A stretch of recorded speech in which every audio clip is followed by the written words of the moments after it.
So, for the next season.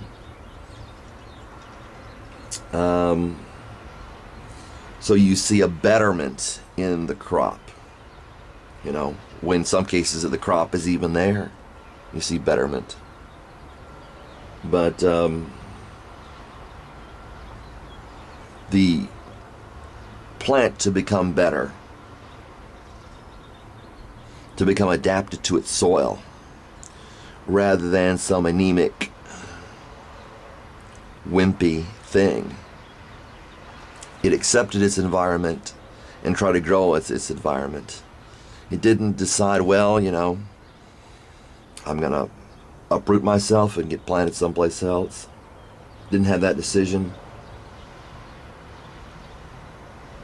Didn't ask me, hey, you need to plant me in a place where there are no problems at all. But it bettered itself, at least through generations. It bettered itself.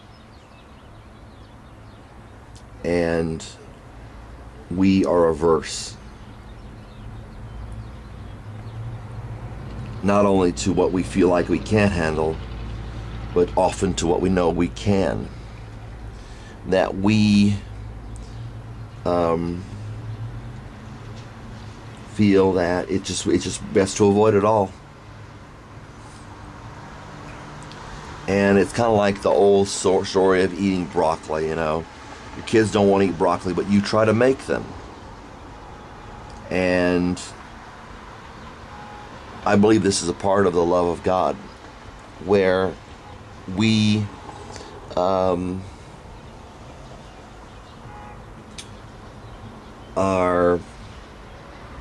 receiving of what comes in life, rather than bucking against it, rather than saying, plant me in a greenhouse on the north slope and heat me well.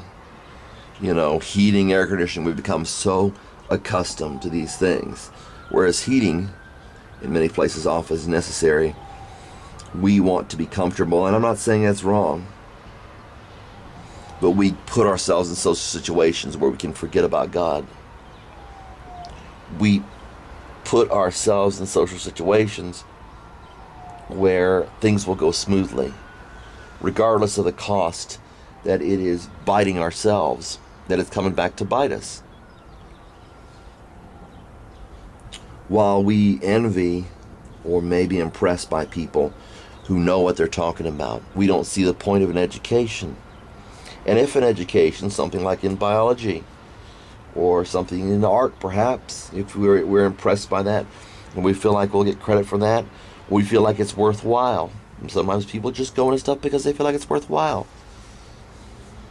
But because there's no feeling to the greater things, we will just say, well, I don't feel motivated to learn these things. It's a pain for me to learn these things that are not already on my list already of things I want to do, whether getting a degree, getting another degree, getting a third degree, whatever you do. Reading a book, well, it's a long book, I don't want to get started in it. But the ironic thing is, that's exactly what's going to make our lives better.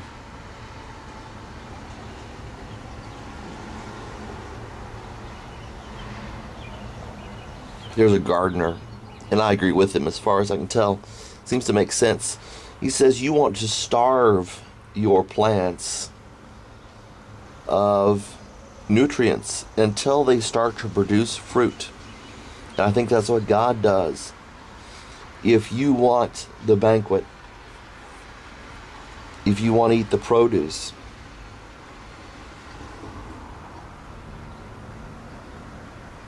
God may hold back, and I believe He does,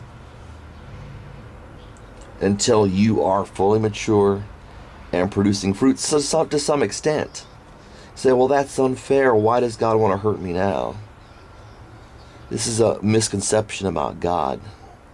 He wants to bless you now. Whether, and it's away from these perverse preachers which Faith and Reasons commented about. I don't know Faith and Reasons really that well personally, other than through her videos. But it's exactly the kind of thing that Faith and Reasons talked about. That aversion, drawing off, getting money off that belief that I want God to give me what makes me happy now. I want God to give me money. Well,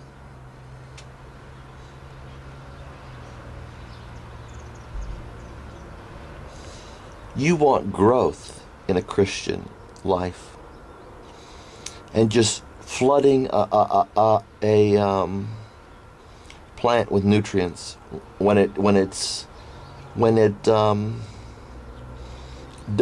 you take care of baby plants like this, just like you take care of baby humans.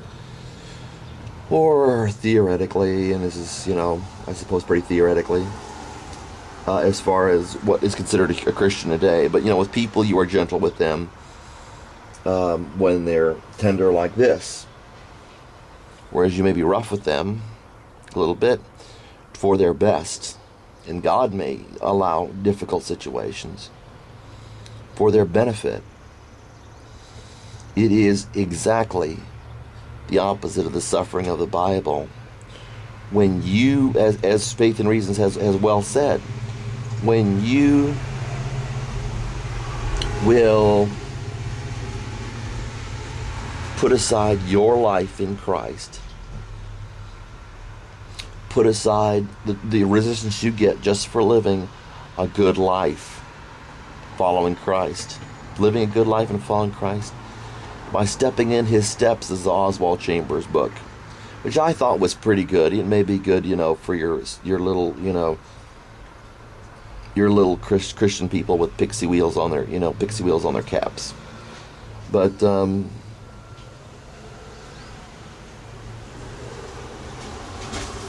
and for Christians in general, but it's a little bit, premasticated for anybody that takes Christianity seriously. But I would advise everybody read it. I read it. I thought it was beneficial to me at the time. Probably would be beneficial to me if I hadn't read it, and I just read it now. But it's a little bit, it's one of the, it's your kind of premasticated Christianity in his steps, Oswald Chambers. But it's pretty, it is good. The idea that I'm going to give up to do what's right when it comes to business. I'm going to give up to do what's right when it comes to benefiting the society I live in, especially if it relates to getting God's goals met. Because we have goals as Christians. Much to people's dumbfoundment, we have goals. We have objectives.